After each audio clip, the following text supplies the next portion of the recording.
All right, Canadian Ruck, welcomes. This is going to be fun. We got a front row pod coming at you. We got Hubert Buydens, we got Ray Barkwill, we got DJ Sears-Duru, we got Cole Keith, and we've got Aaron Carpenter. Boys, welcome back to the Canadian Ruck, and DJ, breaking your cherry right now, man. You're losing your virginity on the Ruck. Thanks for having me. We'll have to make sure that we put the adult only language on for this one. I think Ray already said he was going to get a little lippy at times, so. Well, that's for sure. All right, so let's jump right in here. So all Canadian guys, all spread out from all over the country. What can Rugby Canada do to get more people playing rugby? Is it a national thing? Is it a provincial thing? Like, how can we get more people interested in the game? Who wants to jump in? Ray, why don't we jump with you first? Yeah, it's a difficult question because I think it's geographically, different everywhere you go. Victoria, where I live now, and how we're going about doing it. Specifically with this new BC grassroots program, where we're sending coaches out to help upskill teachers and volunteers and getting kids out in the community to come out and play. And some of the objectives that we're using at the club I'm at is start having some club games at our high schools and start, getting the visual out there, showing it, being more, included within the community, showing the sport off. I know I live in an area where the national team is, but more to get hands-on within the community. And then immersing our local club in the elementary and high schools to be a face and to help support that BC grassroots, but also the club scene and the provincial scene. I like that. I'm pushing for club rugby to move into the spring in New Brunswick, just so that way high school and club rugby play at the same time. You can have those games, overlap on the same days for better spectators. Hubert, what are your thoughts here? Do you get any thoughts? Man, I'd say introduce a lot more forms of the game. So not everybody's going to want to play tackle rugby, but a lot more people, especially to break into it, play flag or touch, but an actual, flag or touch league, as opposed to like just getting together and playing silly buggers where everybody's just kind of running around. Yeah, that's so fair. I think that would definitely help at least break people in, and then, once you're into the culture, you kind of get hooked. At least that's my opinion. I like that. Different levels, different abilities, and just introduce a little bit more fun. I like that. What are your thoughts there, DJ? Oh yeah, I second Ray's comments there, saying getting into schools and stuff. When more kids in schools get to play it in gym class or whatever, just have a little bit of fun. They can get used to it more and trying to get more interested outside of that. Find some clubs and whatever, see it on TV. But yeah, get it into them at a young age is probably the best things to do. Yeah, the grassroots stuff, absolutely. Cole, what about you? You're from New Brunswick. You're the furthest east than anybody. What are your thoughts? Yeah, I kind of tap on kind of both what Ray and Hubert said. Just with like trying to get it into those clubs, but offering just the different forms of it.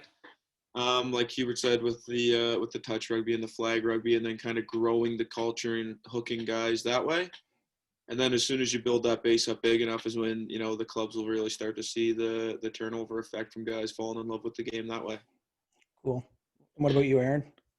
For me, it's just about accessibility, cost, and safety. If we make it affordable for young kids to get out and play, they'll come. If we make games available for them to come play, like Hubert was talking about, they'll come play and we'll get them hooked. And then safety is the big issue. We get into schools, as Ray was talking, get teachers qualified to teach proper techniques and stuff, and we can make the game safe so people continue to play the game as long as they can. Yeah, I agree with all that. One of the big things that hinders a lot of people, I think, now is the insurance costs have gone up for rugby too. I'm not sure how to combat that yet, but that's something that needs to be addressed. Let's look at things a little bit differently. Hopefully, I'm not sure if you guys all get a chance to watch much international games where you're all quite busy, but I watch as much as I can. I watch the Tri-Nations for sure. All Blacks lost to Argentina, and there's a lot of backlash. A lot of people are trash talking the All Blacks, getting mad at Sam Cane for sticking up for his coach and things like that. And Cane got a lot of, as the captain, he took a lot of flack for what he said on social media, or what he said in an interview. He said, I think we have got amazing fans, but we also have got some pretty brutal ones. With that, you have just got to remind yourself that, hey, they might like to think they know a lot about the game of rugby, but they really don't.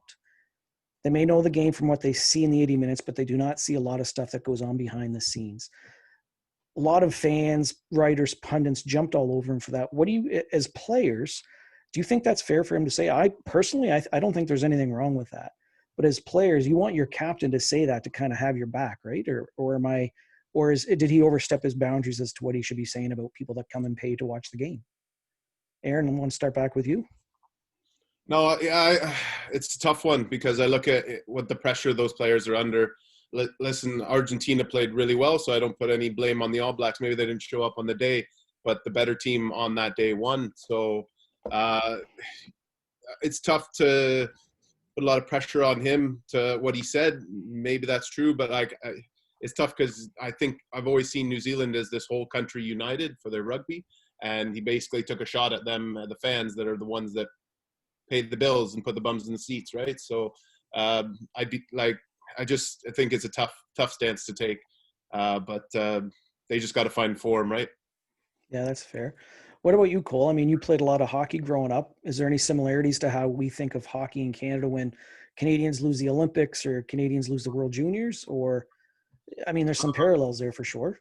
Yeah, it's definitely similar, but I almost think it might be even a bigger deal when the All Blacks lose a rugby game than when, Canada doesn't. I just think it's just so ingrained on their culture and stuff down there that it's even a step above what you would see here if, Canada lost the Olympics or something along that line. But I kind of get what Sam Cane says, though. It's a little bit different in their country as well, just because they're a lot more knowledgeable about the game down there than, compared to North America and stuff. But, I mean, I back what he says. I'm all about Sam Cane stepping up and saying that because there is a lot of reporters and stuff that think they might know a lot, but they really have no clue what goes into, a full test week going and everything that, it takes to put it on and the preparation and everything that goes into performing that day.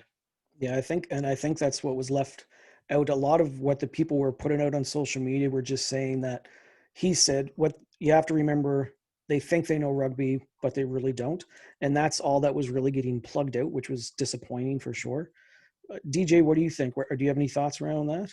Yeah, I think it's a tough one for sure because test weeks are definitely a hard one, and a lot of fans have a lot of passion already, hoping the All Blacks win every weekend. But it's hard game to win. So like, the team doesn't perform the day, which is a tough one. You want to people, your fans are supporting you even in a loss, but when they're coming at you, it's a bit tough to handle sometimes.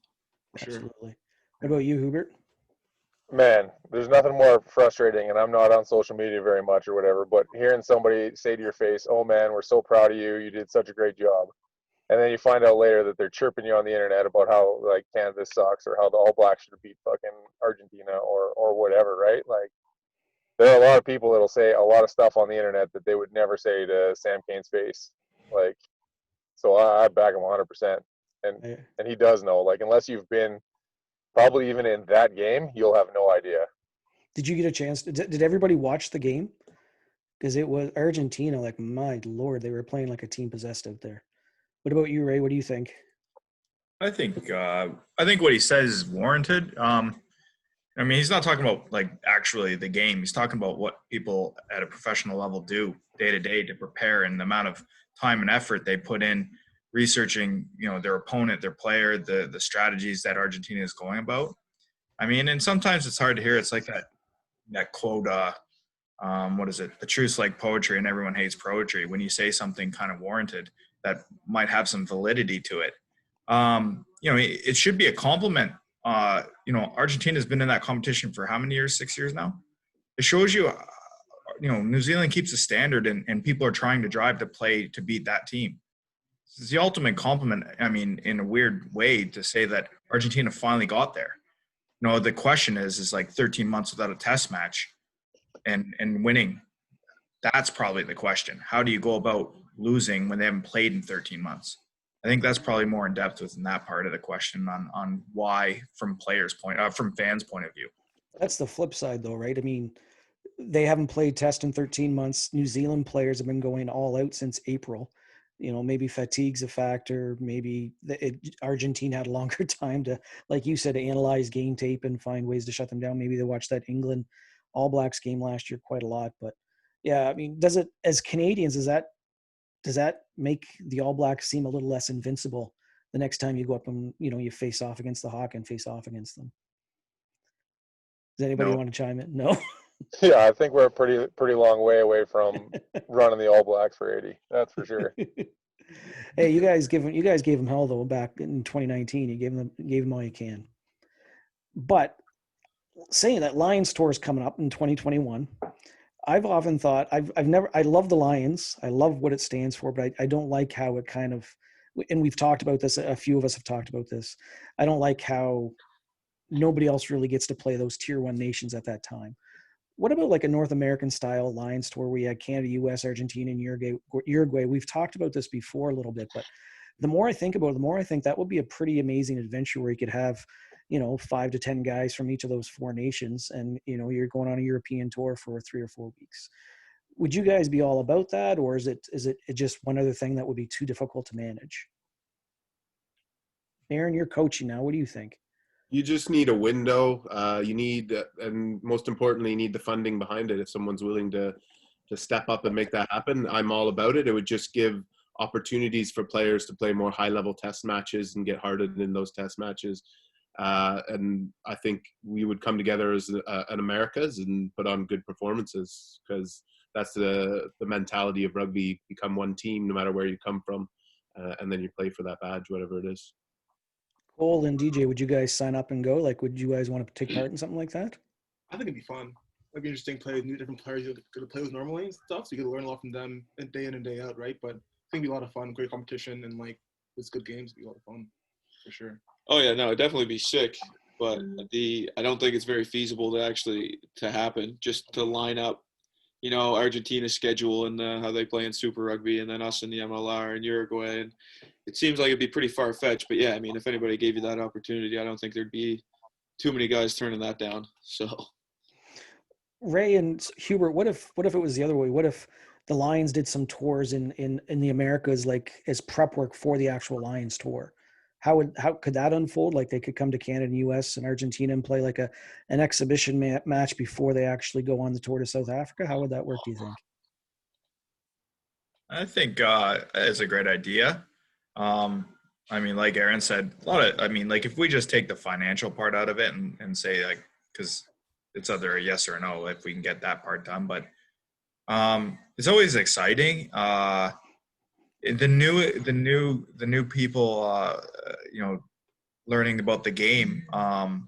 It's part of the game that they probably don't know enough of. The Babas and the Lions and all these really, really colloquial, long-standing clubs. And when they get to know them, so bringing them over and having a tour, I think would grow the game even more. But it definitely would be enjoyable for your traditional fan. I think how you go about doing it, I think, is a difficult decision on how you find a way. Fair enough. What about you, Hubert? What do you think?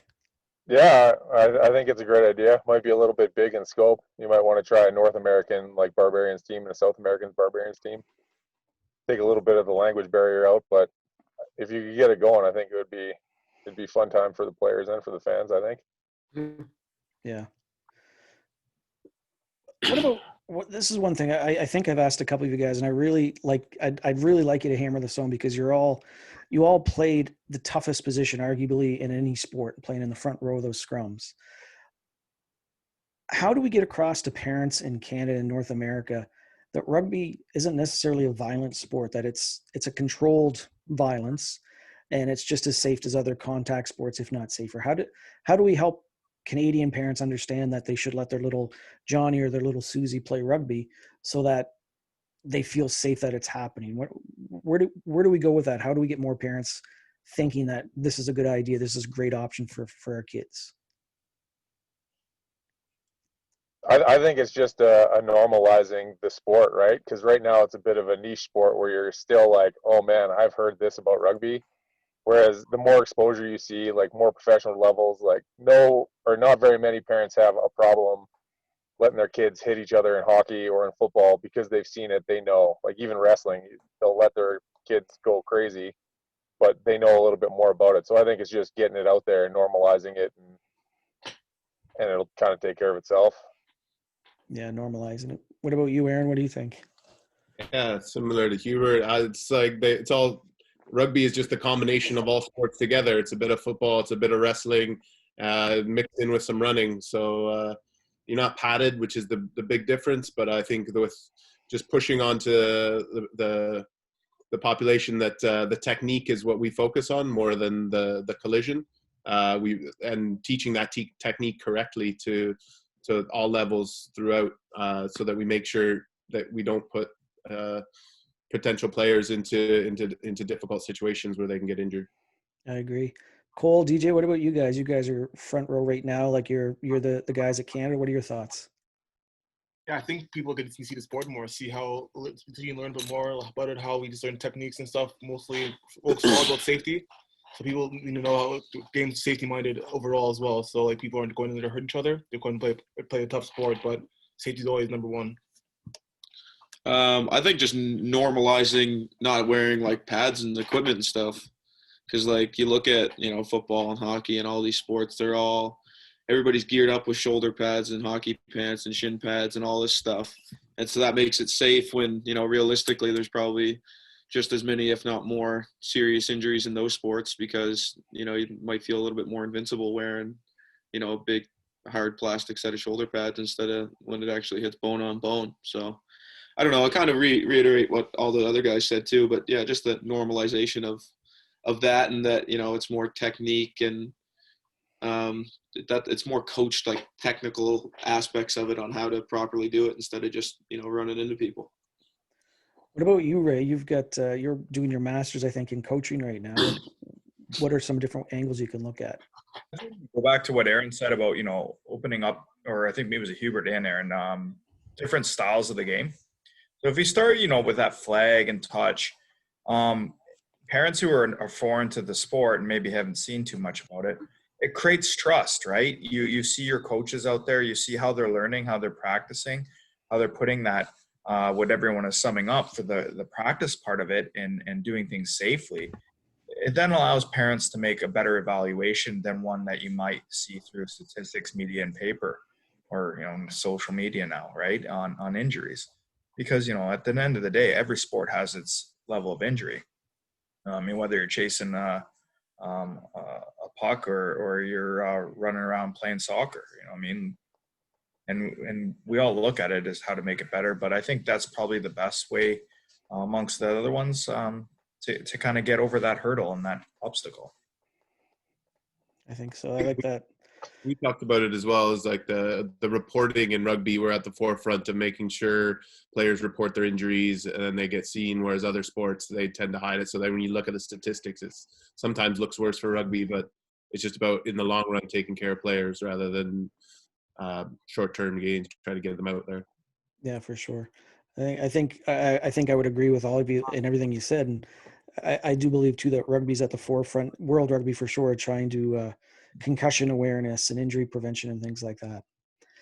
All right, so we're going to take a small break here. We're going to look at our quick fire now. So I got about 15 here, and just questions about each other, sort of. So I'm going to ask one, and I want you to choose who you think it is. I don't know the answer. You guys know each other.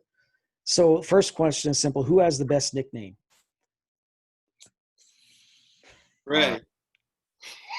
I'd say Hubert. Hubert is a good one. You got a good one too, Carps, though. Yeah, but not as good as he. No, What was it? Cowhead. What is it? The cowhead. The cowhead is. Cowhead, yeah. Oh no, man! The lunch lady for Cole Keith is a pretty good one, man. That's a good one. Who has the most skill? Me. Aaron. Okay. I'm the only one who played in the back row. So. Yeah. We can do it all. That's fair. All right. Of the five of you, who's got the best chance of stopping a 2v1? Aaron. Probably Carbs again, yeah. Yeah, he's got too much time in the back row. All right. If you had the ball, who do you want to be with you on a 2v1? DJ. Good shout. I was saying Not Hubert. Yeah, anybody but me, but probably Ray. yeah, either Ray or Curbs. That one again. Cheers, bud. Because Gray scores a lot of cool tries, though. He scores a lot. Yeah. Because he gets Tay handing him a 50 sheet every time he hands one off to him. All right, who's the best tackler? Remember that huge dive he had? Ray's the best tackler. It's lowest. to the Yeah. ground. Lowest to the ground. Easy. It's ugly, but we get it done. Story How of many his life. times he's got like scrapes all over his head from just tackling people into the ground? That raw face of mine and top of my head all the time. Onion skin. This flips the head every single game. All right, who'll be the first to do a knock on in a match? That's probably Hubert. You said it, Darren. You said it. Oh, that's rough. That's rough. I've seen him pick up some $100 bills off some of the scrum half passes that we've had over our time. So it sometimes defies science, but I mean, sorry, Hubert. Yeah, well, whatever. Someone's got to take it. All right, who's the first to get carded? Oh, that's probably Ray. Right. Yeah. Yeah, I'd say Ray. That's definitely Ray. That low chop tackle. It's very. Sometimes it gets. Sometimes you get it. Sometimes you don't get your arms around that well. And who's the dirtiest in the scrum? I give Cole that one. What do you mean? Yeah. I'll take Tight it. head, just a bunch of cheaters. Yeah. What do you do, Cole? Why are you the dirtiest? I don't know. DJ's had a trouble with me the last few years, so that's probably why he picked it. Sure. All right. Still. All right, who gets away with most on the pitch? From the coaches or from the ref? Both. Aaron gets away with it. He's, I mean, the older you get, the more you learn. And him playing in England for so long, you learn the slyest little cheekiest things. And I mean, I know I learned a lot from a lot of the Islander boys when I played in Australia. You learn these little cheeky, tricky, cheaty things. So, but I know Aaron's got a few up the sleeve all the time. He always had him at warm up and like stretching sessions too. I always find him being able to bend his way a little bit and slide under tables and hide a little easier. I don't accept that as a coach now, though. Do what I say, not what I did. All right, so let's flip it. Who gets in trouble with the coach more? DJ. Those two kids. Probably DJ. me. Both those two kids. DJ.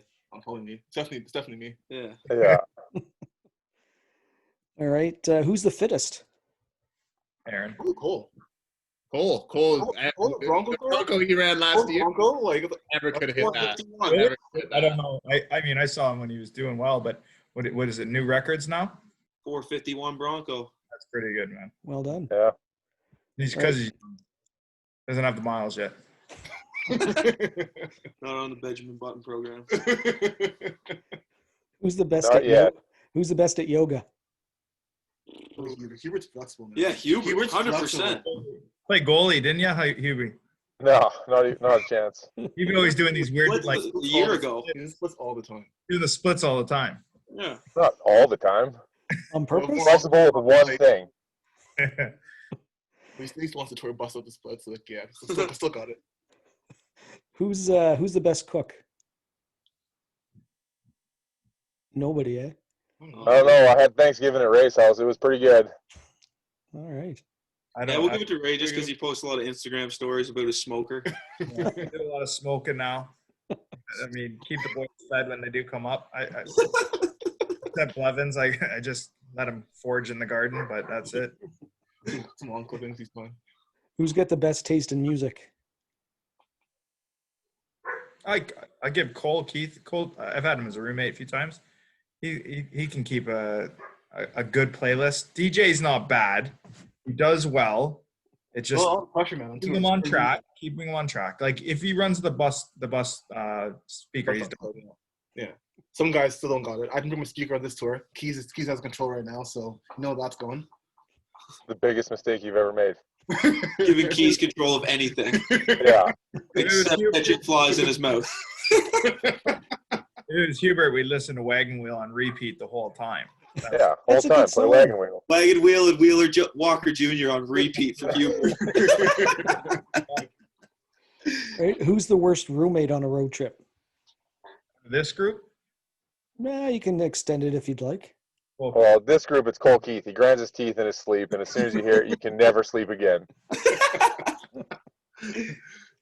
Overall, I think Marshall used to be pretty bad. He's just snoring, keep people up. Connor Keys, walk in.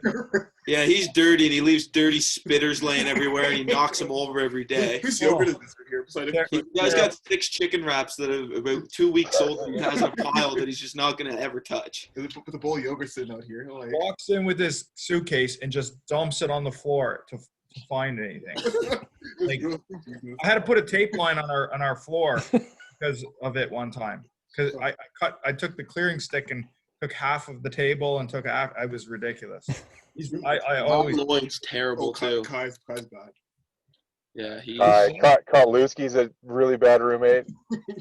Can you turn the TV off? I'm going to sleep. It's 7:30. We just had dinner, Kotluski. I can't yet. Yeah. Aaron, come on. Someone's got to be over the days. Who's bad? Aaron, you're being awfully quiet. I don't want to throw anybody under the bus, But I was probably like a Jeb or Luke Tate, something like that. That just like I'm surprised Ray didn't say Luke Tate after his big beef with him on Facebook the other day. He's very passionate, man. I've had a good Luke Tate roommate on tour through South America before, but I've heard the same about Jeb and Luke being rough. Just depends on the roommate fit, because like Blevins and Jeb are like perfect fit roommates. It's just a pigsty in there, and they love each other, so it's all great. All right, who smells the worst? Nobody wants to say this one. I don't know, man. Some days when Blevins gets going with his vegan diet, it's pretty rough. Been under the sheets, man. Like, not to butcher the guy again, but I mean, we've had to buy Kai deodorant before. I mean, he does that for savings. He's just economic. Are you guys vegan now? Yeah, he's gone vegan. All right, who gets in trouble at the pub more? Thirsty Mule Cole? Not me. I think with some of these questions, we can all be guilty at times of all of them not smelling the greatest. Are you running for Prime Minister, Aaron? Very democratic of you. I'm trying to be straight down the middle. Getting thrown at a pub, it happens. You know, you're a rugby team. Yeah. So everybody's equally the same at getting in trouble at the pub? I don't think so. I guess we're all rolling on that one. All right. Yeah. Last one here for this. Cops come to break up a party. Who's getting picked up by the cops and who's getting away? I know Carps is getting away. He's diving in the bushes and he just disappears. He has to now. He's the coach. Yeah. Now I'd have responsibility. That's the problem. Hubert doesn't have the best track record. Let's be honest. What? Of what? After the Christmas Day Police incidents in Hubert they just see the biggest guy and they just think that he's got to be the biggest problem, and it just, not that they've been ever warranted, but I think they follow him a little more. Maybe. After the Snowman Bandit scandal followed him around for 25 years. One snowball and it's over. Yeah. All right, just a couple of questions left, guys. This is just for for fun here. What are some good front row cheats? Anything like not dirty, but what are some things you do to DJ during MLR? Or Ray, what have you done internationally? Hubert, what have you done? His boots in a ruck. Oh, nice. Honestly, it's super annoying. Or when you tackle and you just lay on him after. Yeah, just like face washes, do little stuff like that. But Just being greasy. yeah. I've told like young guys like, hey, like just pour half, or like just take it easy on this one. Take it easy on this one, kind of thing. Like gentleman's law, and then just try to blow it up. Try to see. You can only do it with young guys. Like just take it easy, and I don't know. I always hold them in. Try to hold them in, like so they just can't get out. That's all. Little What about you, things. Hubert? Lay on top of them, As soon as they start calling you a fat bastard, you've done something right. I know he's done that to me. What about you, Aaron? the front row, listen, I didn't know what I was doing up there, so I couldn't tell you how to cheat at it. So, and for terms of just around the gameplay, like a little, you can put fingers in places that make you clear the ball quite easily. There's a bunch of little tricks there that they don't get caught, and they're well known. Mouse. I like your answers, Aaron, today. I like your answers. All right. How's November camp going, guys? It's been good. It's been a good learning experience for sure. A lot of new guys in here learning the systems and whatnot, but it's been good. I've been impressed with all the intensity. Guys are coming hard every single day and just lucky to learn and love learning and stuff. So it's been pretty good so far. I think so. Yeah, no, it's actually been pretty well organized and it was like you kind of went into this one expecting it to maybe be a little bit unorganized and things not quite go to plan. But I mean, everybody's been good, staying pretty isolated here in the hotel, and trainings have been decent and they've been sharp and stuff. So yeah, no complaints. Pretty happy with how it's been so far. It's been probably good for you guys to get back with a group of guys to work out with and train with, I imagine too. Yeah, for sure. Definitely being home for the past 8 months, doing it by yourself a lot and stuff, and just ready to get back into rugby. So I'm glad to be back here for a bit. Yeah. What about you, Aaron? Is this your first go as on the coaching staff with this? This is the second time I've worked with the Canadian team, but first time in this kind of environment. I think it's excellent. Like, we haven't had rugby in 8 to 9 months, whatever it's been since lockdown happened in March. So it's been awesome to see a live rugby match the other day. We got to watch the boys go at each other and test their systems and the learnings that they've had in the couple of weeks they've been here. So it was good to get a start, and we got another one coming up. And it's just about building to whatever's on the horizon for the Canadian national team. And I think the guys are taking it really well. And we got a really exciting coaching group working with them. You got British Lion, Rob Howley, and Kingsley Jones, obviously, with Jamie Cudmore and Phil Mack. So lots of guys that I've worked with in the past. So it's just really good group. And the guys are all getting on with the work that's in front of them. And I can't say enough about their attitude. Very knowledgeable coaching staff for sure. Talk to us, I guess, as players, how important is it to have such a knowledgeable coach that's positive and a good communicator that can, teach little things off the pitch and I guess kind of get the entire team pulling for one direction? How important is that for you guys? I mean, you're professional athletes, you're international athletes. Is it more on you, or do you rely a lot on the coaches to help bring that stuff together? I think I mean, obviously they're the guys that you go to, for like the little tips and what they want to see and stuff. But one thing that's nice that kind of got reassured is that, this is kind of going to be the set group for the next, 3 years here, trying to lead into qualification for the next World Cup, which is something that we haven't really had the last cycle through. It's always kind of been a different guy coming in for this trip and a different guy here. And it's just a lot of, not a lot of continuity and just like mixed messages almost, just because they all have their own styles of the way they want to play and do things. So it'll be nice to have, just the set group and move forward, and then everybody's on the same page and know what to expect from each other for the next few years.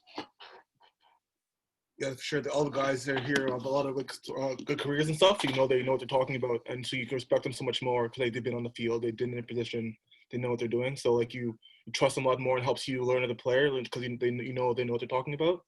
So I think it's been really good so far, and the guys are excited for see what's going to happen in the next couple of years. You guys make a couple really good points. Aaron and Ray and Hubert are all played professionally or semi-pro outside of North America. How difficult was it for you guys to be playing, in Australia and England and whatnot, and then coming back and trying to fit in with the Canadian team, going into an international event? I think again, it comes down to just making sure that the style and the communication's well defined, right? Because if you come in and everybody's trying to, if Carps is playing the English style and I'm playing the Kiwi style or Ray's playing an Aussie style or whatever, it doesn't really mix. You just got to come back and be like, no, this is what we're doing. This is the Canadian style, and let's get on with that. Yeah, I think you're just being able to. You have to have that ability to adapt quickly. Understand processes and what the outcomes you're looking for and what the game plan is. And, sometimes, it could be the weather or the opponent. And, and how we're going to go about doing it, and then the buy-in. If you can't buy in, coaches find a real quick way to replace you, I guess. That's fair. Aaron? No, my point was just exactly the same as Ray's. It's professional players are adaptable in the way they can play, and it'd be great if there's cohesion all the way down from one team, but that's just not a reality in the rugby world. You're going to have to find different ways to play. So that how quickly you can change coming in from an English system or coming in from a New Zealand system into whatever the coaching group and the leaders of that team decide how best suits the team that you are at that moment, and just buying into that. And because there's 100 ways you can play rugby and win at rugby, it's just about finding the way for you and the team. That's great. Listen, guys, really appreciate your time. It's a lot of fun. I had a lot of laughs. I know listeners will have a lot of laughs as well. Cole, DJ, Aaron, best of luck remaining at camp. Hubert, you're in Kamloops on your way. Where did you say you were heading? Heading to Langley. Heading to Langley. And Yep. Ray, what are you up to? I'm just still here up in beautiful Shawnigan Lake, working a real job, having fun. I'm so excited there. Real life responsibilities, eh? No, having a great time. Just, weather's starting to get rainy, and I'd rather be playing golf. Beautiful. All right, guys. Thanks very much, and take care, and stay safe out there. All right. Thanks, Jamie. Dude, thank you.